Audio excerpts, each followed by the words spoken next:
Welcome to the ReidConnect-Ed Podcast, where brother and sister hosts Dr. Gerald Reid and myself, Alexis Reid, team up to discuss different facets of learning and well-being together and with other experts in the field. This podcast is about presenting ideas, concepts, strategies, and skills that are relevant to the primary topics of mental health, well-being, performance psychology, education, learning, and executive functioning. In this podcast, we aim to focus discussions through the lens of helping individuals determine best paths for themselves throughout the lifespan.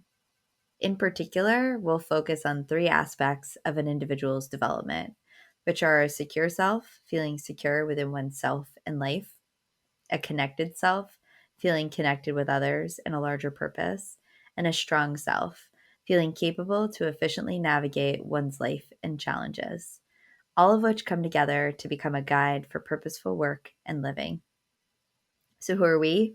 Dr. Gerald Reid is a clinical psychologist in private practice in the Boston area, sport and performance psychologist. He's trained in neuropsychological assessments and is a professor, author, and songwriter.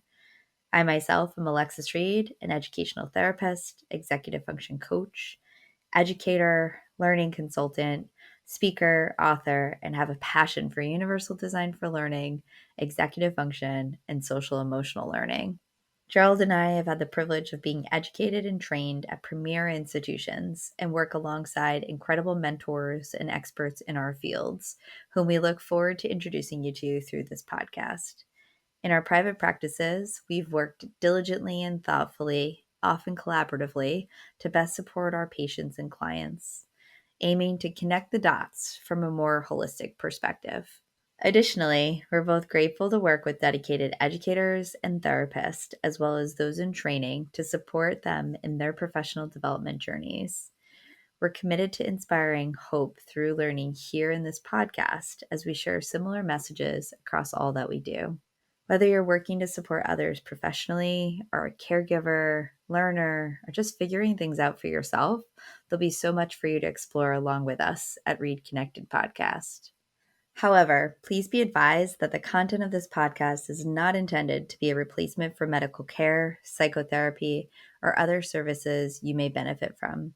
Again, the purpose is to share concepts, ideas, strategies, and skills that you may consider relevant to you. And we encourage you to seek out your own professional support when needed and appropriate, be it a psychotherapist, a counselor, medical doctor, tutor, executive function coach, performance consultant, whatever it may be. We hope you find it. We look forward to all the explorations we share together. Check the show notes for more information and episode takeaways. Subscribe to the podcast for future episodes, and you can follow us on Instagram at ReidConnect-Ed Podcast and Twitter at ReidConnect-Ed. ReidConnected. Connected. Thanks for coming along on this journey with us, and we offer that you be curious, be open, and be well.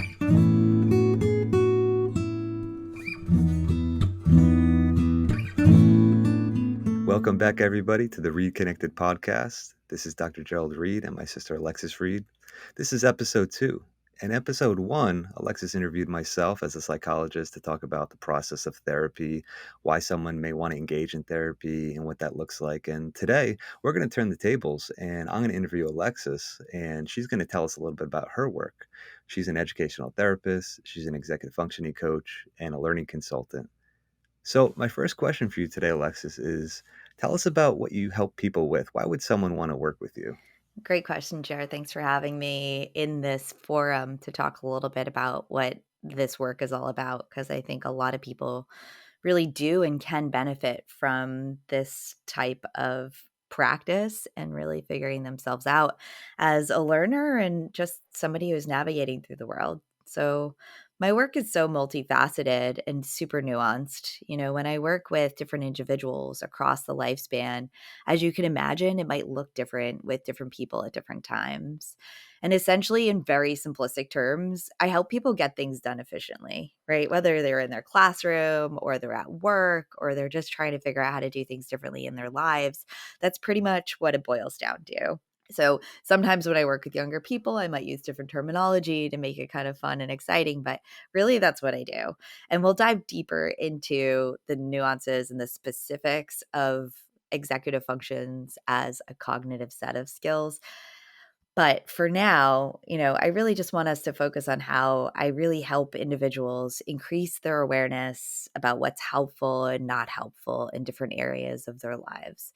I facilitate learning skills and strategies for individuals to increase their focus, their attention, memory, better inhibit themselves to press pause and organize their thoughts and things, establish plans, prioritize their time, resources, and energy while finding the best approaches to get started, and then monitor their progress, right? And assess what completion really looks and feels like. Because sometimes that whole process, it seems simple to say, oh, I'm going to go do a thing.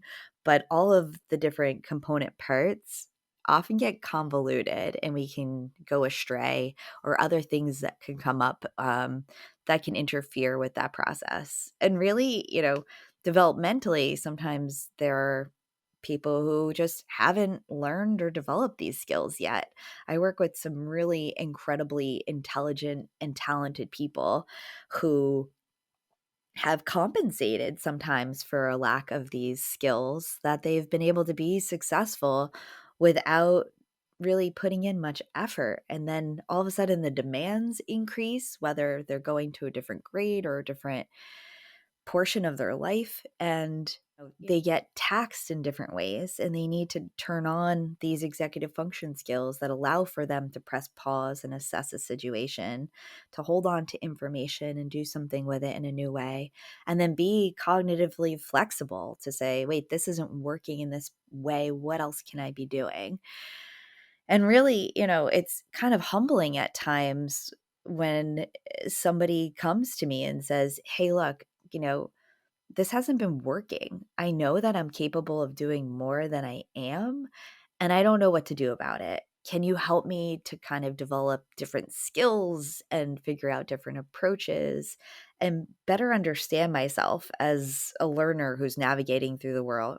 And I say learner broadly. I'm not talking about just somebody who might be in a classroom or in a school, but we're all really learning every single day. I have a plaque on my desk by Michelangelo that says, I'm still learning.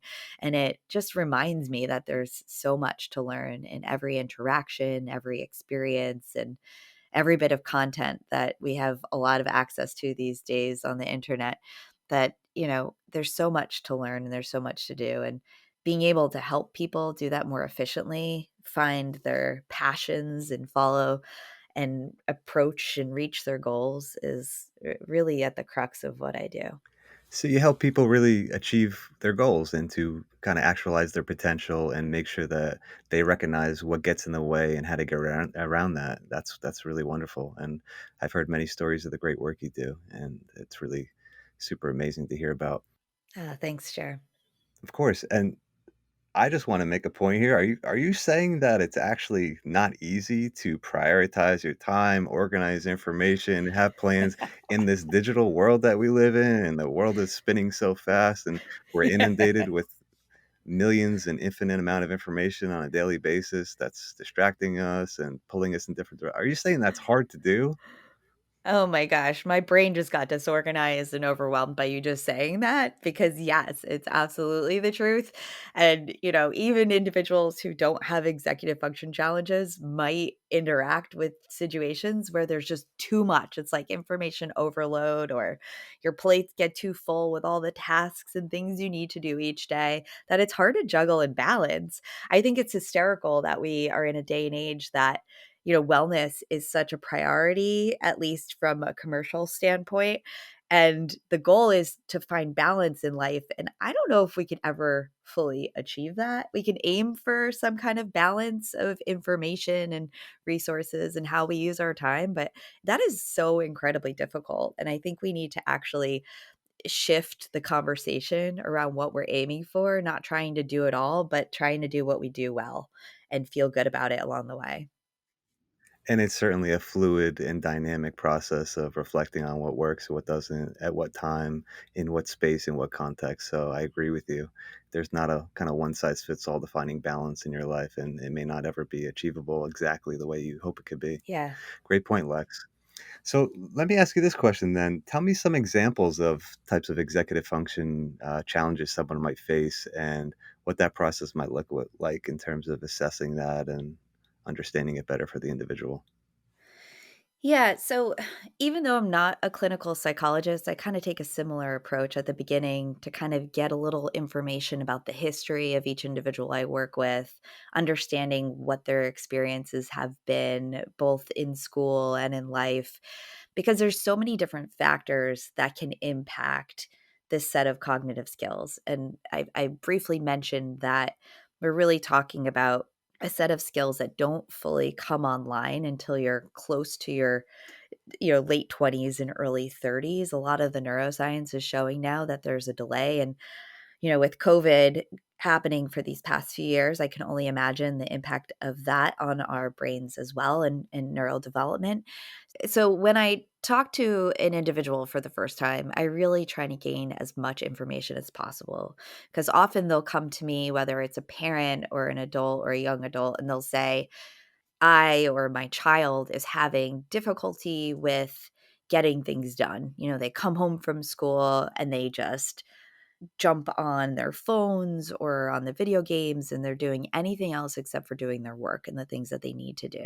And they're having a really hard time using their time wisely, and their rooms are disorganized. Or individuals who are in the workplace might say, I'm so behind on projects and I'm not keeping up my end of the bargain with what I need to do professionally or even at home, right? Just not being able to keep up with chores and daily tasks, and even daily life skills, like being able to care for ourselves, eating well, exercising regularly, taking care of our household, our pets, our kids. Sometimes all of those things can get impacted by our executive function skills, and feeling, like you were mentioning before, overwhelmed and inundated by so much information and so many different things that we need to do.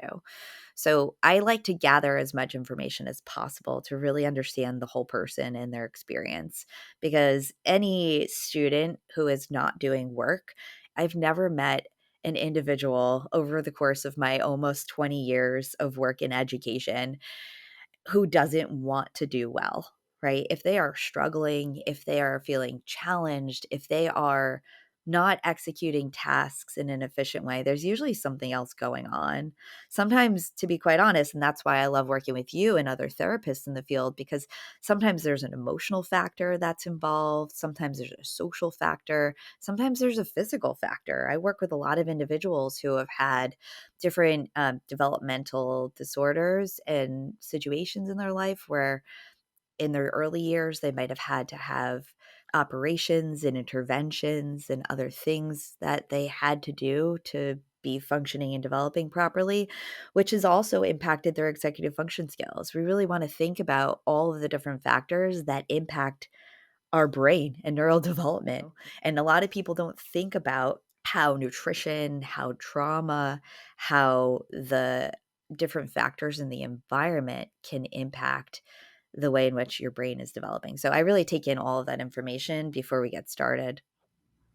That's great, Lex. And I like the fact that you really pay close attention to what are those factors involved, what are the skills that they're having a hard time with, and what may play a role.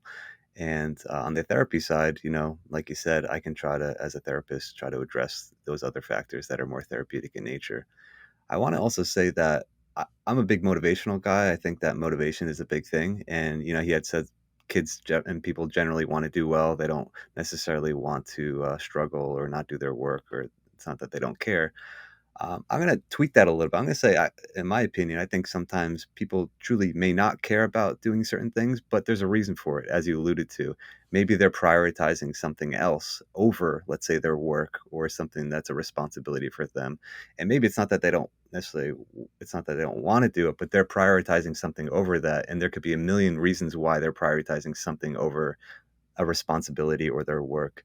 And you have plenty of examples. Some examples could be the work is very difficult, they're confused, they're disorganized, they're perfectionists, they have a hard time getting started. There could be other stressors in their life that are just more important, right? If you have a relationship problem, you can feel like that's way more important than doing a homework assignment in your mind, especially let's say you're an adolescent, you're trying to find your way in the world socially, try to build relationships. So, there's a lot of different reasons why someone would prioritize something else other than their work. And we'll talk more about that a little bit later because I think there's also a motivational piece to the executive functioning skills. That's such a great point. And in my work in universal design for learning, I've really been conditioned to always think about what's the goal, right? And what is their goal? What are they prioritizing at any given moment? And oftentimes, an individual's priorities aren't the same as maybe what they need to be doing in that moment. So it's a really great example to be able to share that, Jerry. I appreciate that.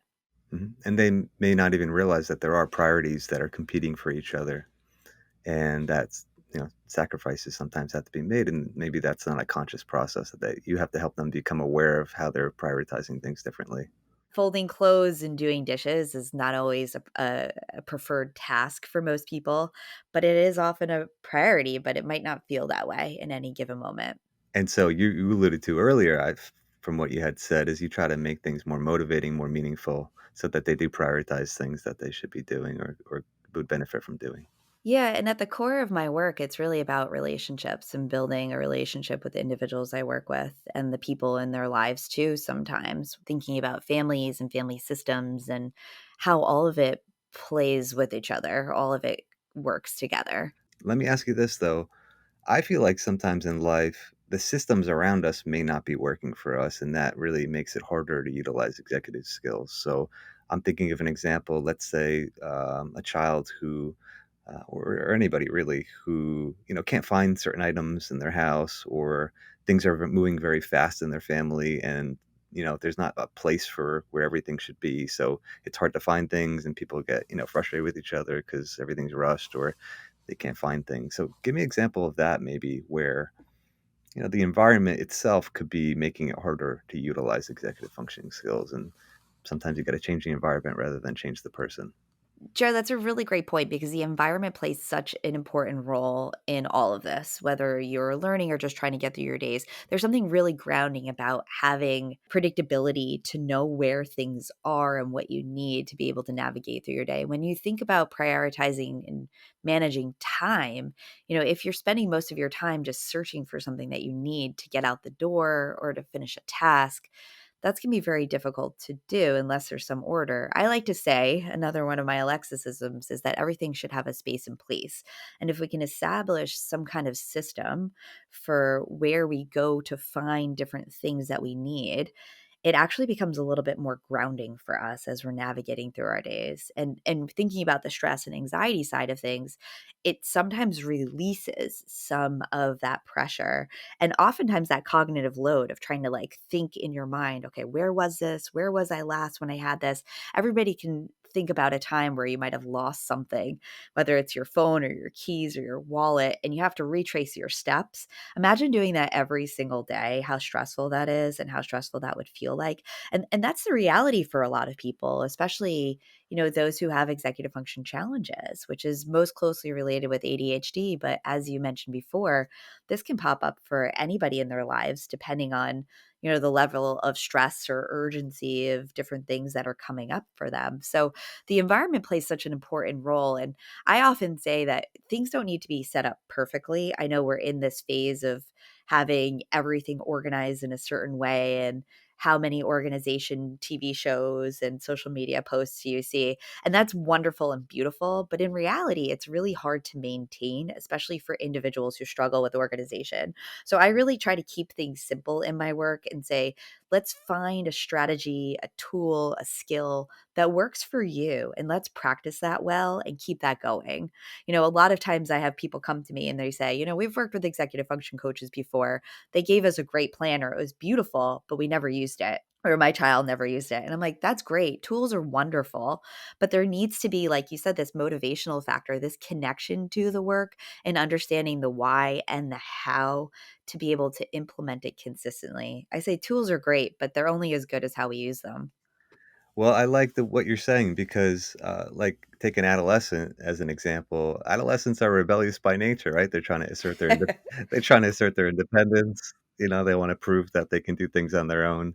It's kind of like going back to when you're a young child, like, look what I do, look what I can do.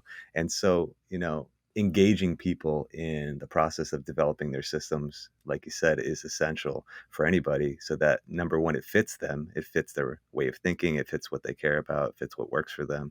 And number two, that they're invested in it because they helped create it. Oh, absolutely. And the next step, I think number 3 would be to share what's helpful and what works well for you with the people around you and in your life, because our environment is not just physical space and things, it's also the interactions we have with others. So in our environment, if we're able to advocate for, hey, look, this is a system I use because it helps me. It might be different than yours, but I just wanted to let you know this is how I'm going to be doing things. Sometimes communicating and articulating that makes all the difference, and thinking about shared responsibilities, being able to articulate that, establish a system and routine from the outset is really big. Right now, as we're recording this, we're in September. So a lot of my college students are moving back into the dorms or moving into the dorms for the first time. And I have this conversation all the time, set the expectations really clearly from the beginning. This is how I do my sleep routine. This is when I wake up. This is how I keep things organized and clean. This is how maybe we could share the responsibility of keeping things clean. It's really important to make those expectations clear from the outset. And the same goes for parenting and engaging in a partnership or a relationship or a marriage, that when you're going to cohabitate with anybody, whether it's in a workspace every day or when you come home at night, being clear about those expectations and your routines and the way you do things is so important. And again, it goes back to grounding yourself so the environment maintains some such kind of stability. Because if your emotional regulatory system goes offline or other things happen or come up for you, you know where things are. You know what needs to happen. And when you practice that well, it almost becomes an anchor for you to solidify the things that you need to do. So it's like when all else goes awry, you can always go back to your systems. But sometimes that doesn't come naturally for people. And in fact, as we get older, we start to figure out what works and what doesn't, but we don't often articulate that or share that with others. So for young kids, it's hysterical because a lot of times they think that the adults in their lives are superhuman. Like, how do you get all that done? Whether it's a teacher or a parent or, an older sibling, they just look and they're like, oh, this is all coming online. How do they make all this happen? And behind the scenes, there might be way more going on and stress and frustration, but that's all they see. And I always say, and I actually in my work too, will be vulnerable. It's like I teach this stuff and sometimes it's hard for me. I need to go back to what I know and practice as well, just as the same way I'm teaching you to do that.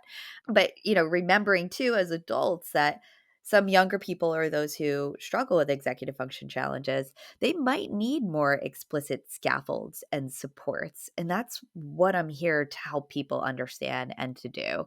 And in fact, Jerry, you know this, a colleague of mine, Lisa Carey, down at Kennedy Krieger, and I have been writing and putting together a manuscript for a book to help educators across developmental levels to be able to proactively plan how to build in these scaffolds and supports around executive function for the students they work with. Because sometimes being proactive, setting up things in a certain way and establishing these expectations can actually minimize some of the stress around these skills haven't developed yet. Okay, so you're saying that you're going to help educators to provide support for students to develop things like time management, organization, prioritization, organizing their material and, learning more efficiently. And what I will say to that is if the layperson and even, people in the fields, whether it's in education or therapy, aren't even completely familiar with executive functioning as a term, how is a student or a young person going to even know what these skills are? And so, what I find and what you have always mentioned is that, people who don't know what executive functioning skills are and they struggle, they can really internalize that there's something wrong with them, that they're a failure, that they just can't do anything well, that they have no potential. When in reality, they have all the potential in the world. They just need support to develop these skills to, bolster their potential. And so it's really important. Education is power. That's what this podcast is about, to educate, to, normalize some things. And so I think that's an important point as well. Yeah, I think education is the great equalizer, and that's why I feel so fortunate to be able to have this platform and to talk with you and others in the field that we'll be bringing on for future episodes about all of this. And you're right. The reason why executive function is such an elusive term is that it doesn't really get defined well or taught well in a lot of teacher training programs, in mental health training programs as you're a part of. Executive function is such an important cognitive set of skills, and it actually is very vulnerable because it can be impacted, like you said, by your environment, by your limbic system, which controls all of your emotional functioning. Our executive function skills can get activated and deactivated quite easily. So it's really important to remember that our brains are still developing. And a lot of my work too is helping individuals to learn more about themselves, learn more about how they learn, and really contextualize it differently. Like, you're not lazy. A lot of my clients might get mad at me when I say that. I'm like, lazy isn't really a definite a term that we can use to define what's happening here, right? Anybody who we can actually say is lazy, sometimes there's something else going on, like I said before.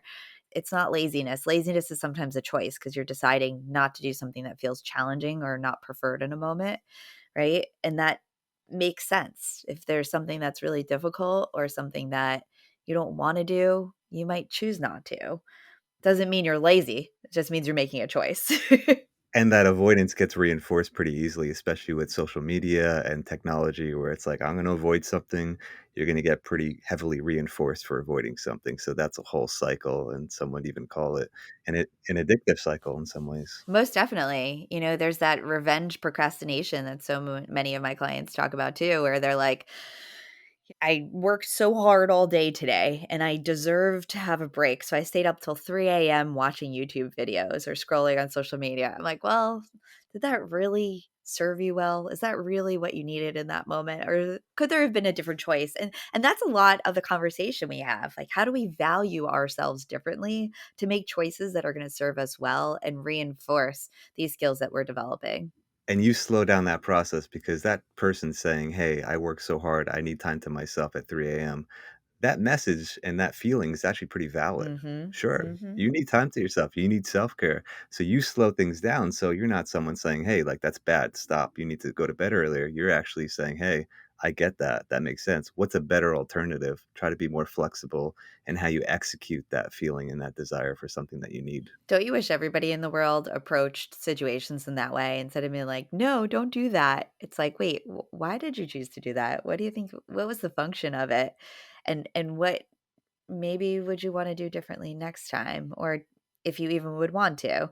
I always say that I don't wanna ever work against what's happening in an individual's life, I wanna work with it. So even if, somebody has a habit of staying up late and working, which I have that tendency sometimes too, to make that work with who you are rather than against who you are. Sometimes we need to redefine the terms and think about how society might not always be set up to support the way in which your brain works. And that's okay, not to feel bad about it, but to find ways around it to be able to support you to still do what you need to do and work towards your goals without feeling like there's something wrong. And in fact, I'm glad you brought that up because I don't actually talk in terms of right or wrong. I talk in terms of helpful and not helpful, right? Because if we think of everything in black and white, if we ever end up in the middle, it gets very confusing. And then our brains get disorganized, and then that becomes stressful. And in this world right now, there are so many things that are confusing and kind of unsettling and conflicting that I want to try to minimize some of that dichotomy because it feels like there's a lot of pressure there.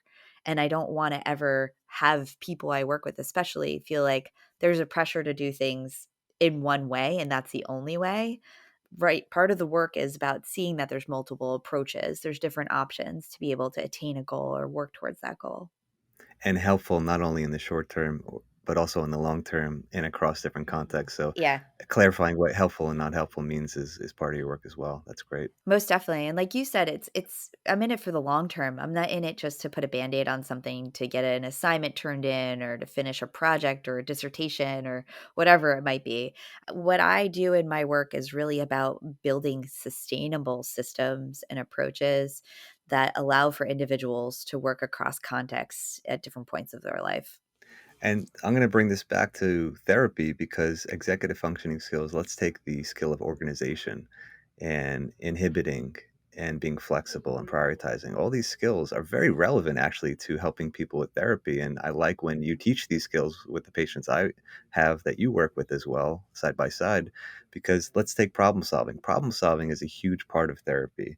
You can conceptualize anything going on in one's life as a problem that needs to be solved in some capacity. There's therapies basically built around this idea. And so think about the executive functioning skills. You have a problem. Let's organize your ideas. Okay, what are some solutions that you have in your ideas to address this? Let's organize them so you can take it step by step to see which idea makes the most sense, when and where, as opposed to just throwing one idea out and saying it's either this or that. And that helps to ground people. Let's prioritize which ideas make the most sense. When do they make the most sense? Let's help you to inhibit your reactions and slow down and pause and reflect on how you're reacting and learn how to respond rather than react. So these skills that you're teaching explicitly can really go hand in hand with therapy. And that's why, it's great to have this out there. Absolutely, Jerry. You make me so proud when I hear you integrating the work that I do into the work that you do. And, over the years, going through a lot of our training together and working together, I feel like that's such a great benefit of the two of us kind of combining our efforts and forces. Because as we wrote in a paper together, thinking about learning in therapy is so important. Essentially, we are learning and relearning and unlearning some of the behaviors that have been ingrained in us since sometimes we're little children. And it's a process, and it's a really difficult process. You need to be able to accept and be vulnerable enough to say, this is something that's not working for me. Here are some things I've been thinking. What do I do with it? How do I organize myself to be able to make a plan in a mindful way to progress forward? And it's so important, and it's a great honor of mine not only to work side by side with you and to collaborate on a lot of cases and workshops and things of that nature, but really to see the progress that the individuals we work with make, because they are so committed to this process and they're in it with us, because it's not easy work. It's really difficult and challenging work to get to a place where you say, I think I could do better. Help me to do that. It's very humbling. It's great. And like you said before, the emotions and the psychological distress can make the executive functioning skills be reduced and not be activated, and vice versa, right? If you're emotionally dysregulated, you're going to be less able to utilize your executive functioning skills like organizing, planning, thinking clearly, and vice versa. If you're not using your executive functioning skills well, you're going to be disorganized. That's going to reflect in how you feel as well. So it really is bidirectional, it goes hand in hand for sure. So And day to day, there's so many factors that can impact that, as we'll talk about in future episodes, whether it's, how you're eating, your anticipatory anxiety, like anticipating that something bad's going to happen, or you might not have the skills to do it. When the demands get higher in our lives, or there's other impacts to our physical health, this set of skills becomes more and more vulnerable. So it's important to educate people about what's happening and to take some of the frustration or the labeling of being lazy or being unmotivated away, to say, hey, look, this is what's happening in your brain right now. This is the point of development you're at. This is why it makes sense, and this is what we can possibly do with it if you want to work on shifting and changing the way things have been going, to think about a different alternative path. And sometimes it takes people a long time to accept that and to really want to work on these skills and have the maturity to say, "Hey, like, look, okay, this is not working. I really got to make a change here."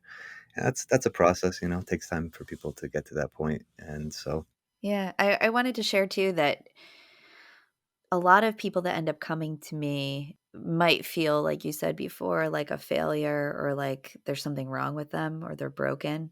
or they don't need to use these skills because they have everything, right? They're smart Yeah. enough, or Yeah. they don't need help, kind of thing. Or I'm fine, I've gotten this far, or everybody always told me how smart I was or how much potential I had.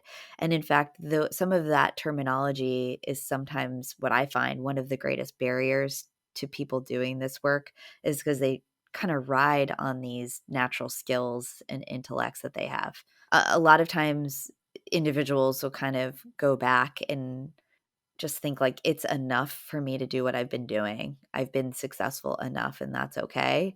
Even when it feels like there's a lot of resistance to be able to get to where they are and do the things that they do.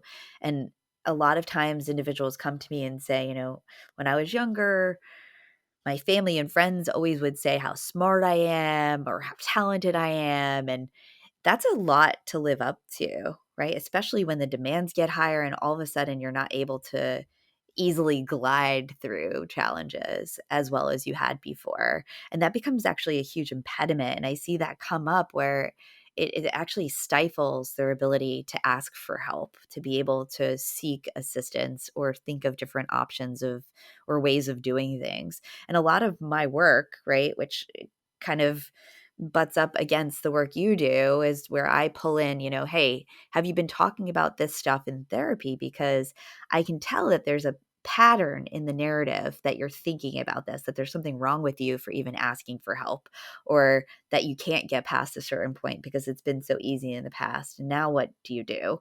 And that's okay, right? Sometimes we all need assistance. If I needed to, build something in my backyard, I might try it. I might watch a YouTube video, but I probably wouldn't do it as well as a carpenter would do. Sometimes we need to outsource those skills or ask for guidance to be able to gain them and practice them ourselves.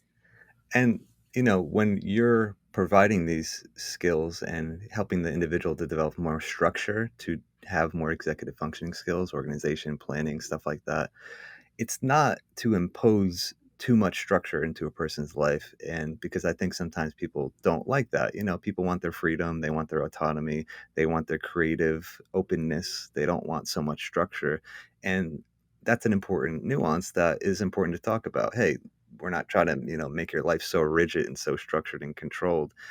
We're just trying to find the right structure, that right balance of structure and freedom and openness. So it's a balancing act. It's not like because you can't have too much openness. You'll become chaotic. You can't have way too much structure. You become too rigid. So I think, that's kind of the nuance of your work, is finding that and helping people to realize that, there is a balance. It doesn't have to be too extreme one way or the other.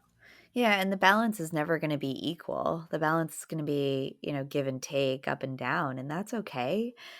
So in my work with educators and caregivers especially, I talk about this a lot, that if we create too much structure and too high of expectations that doesn't feel reasonable or manageable, we lose the person we're working with before we even get started because they will perceive and anticipate that they just can't do it. And they might try once or twice, or maybe they've even done it before in the past, but they're not able to, or they don't think they can. And immediately it just shuts them down. So we want to be mindful of creating too much structure. We really want to work with the people that we're helping to support to scaffold things in a way that feels reasonable and sometimes on their terms, to be quite honest, especially when we think about adolescents and young adults. We don't ever want to tell them what to do. We want to help them to find what's going to be most helpful for them in different situations, because oftentimes they actually have more knowledge and wisdom about themselves than we give them credit for.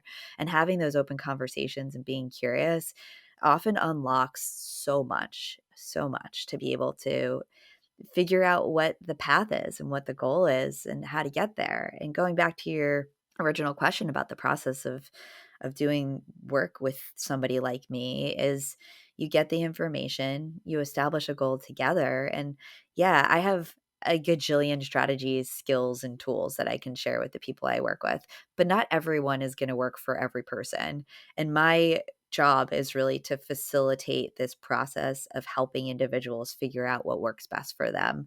And of course, I have my own expertise and knowledge across the board, from my work in developmental psychology and educational psychology and neuroscience of education, and like all of these different things that I'm using that are predominantly empirically based that I integrate into my work. But really, it's not up to me. When we think about how to really guide and support this process, it comes down to feeling connected to it, feeling that you have some belief and confidence in yourself to do it. And that increases the motivation to do it, right? Motivation isn't something we can construct. It's something that we can build and we can grow together. And I like to say that Renaissance was one of my favorite time periods for art and just everything that happened and came from it when the world began to flourish in a different way. And Michelangelo, as I mentioned before, he used to say that he doesn't create the sculptures and the works of art that he's known for. He helps to kind of chip away and help to reveal the art and the beauty that was within before he even got started. And I feel the same way about my work, right? Sometimes I become a mirror or a reflection for individuals to see themselves in a different light that maybe they've lost in the process. Maybe they've been misunderstood as learners or individuals before. And I get to see them through a different perspective, and I get to help them to see that and really chip away at some of that external stuff that has bogged them down and gotten them to a point where they feel so overwhelmed and shut down that it's hard for them to move forward. And I am so grateful to be a part of that process and have developed some beautiful relationships with individuals who are now thriving, right? They're in the work world, as engineers, as business people, as educators, as lawyers, as people in marketing. I mean, incredible people doing incredible things because they put in the work. And now at this stage of my life, I laugh a little bit because most people don't actually recognize that there's a different way of doing things until things go wrong. And sometimes people refer to that as the midlife crisis, but a lot of the people I work with get to start this work early. I love working with young adults in college stage or adolescent learners because they get to do some deep thinking and pave a path that is quite different sometimes than their peers. And it is empowering and it is amazing. And I am inspired by everybody I work with every day and so grateful to be able to do this work. It's excellent, Lex. Well, I think you gave a great overview, and we had some great conversation about this topic of how you help people with their learning and their executive functioning and kind of everyday functioning in their life and how to make it more efficient. Sure did. It's funny, Jared. I'm going to jump in. Sorry. Oftentimes you will say that I become the assister, like throwing the assists, but I'm really grateful for you today because I feel like you did such a beautiful job synthesizing and summarizing a lot of the work that I do. And I appreciate that. You were my reflection of myself today, and I'm grateful for that. And you are my forever assister. Thanks for a great episode 2 of ReidConnect-Ed Podcast. We look forward to providing more education on this topic of executive function and learning and education and so forth as we go forward. Thanks so much, Jer. See you soon, Lex.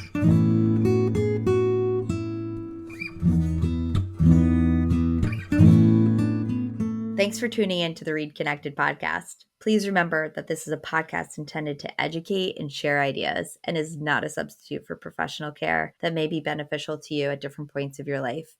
If you're in need of support, please contact your primary care physician, educational institution, or support staff at your place of employment to seek out referrals for what may be most helpful for you.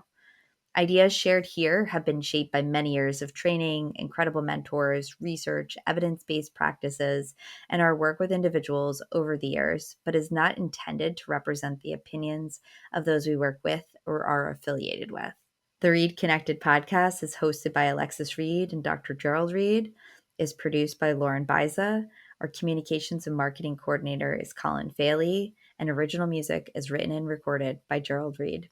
If you want to follow along on this journey with us, the ReidConnect-Ed Podcast will be releasing a new episode every 2 weeks each season, so please subscribe for updates and notifications. And you can follow us on Instagram at ReidConnect-Ed Podcast and Twitter at ReidConnect-Ed, REID Connected. We're grateful for you joining us and look forward to future episodes. In the meantime, be curious, be open, be well.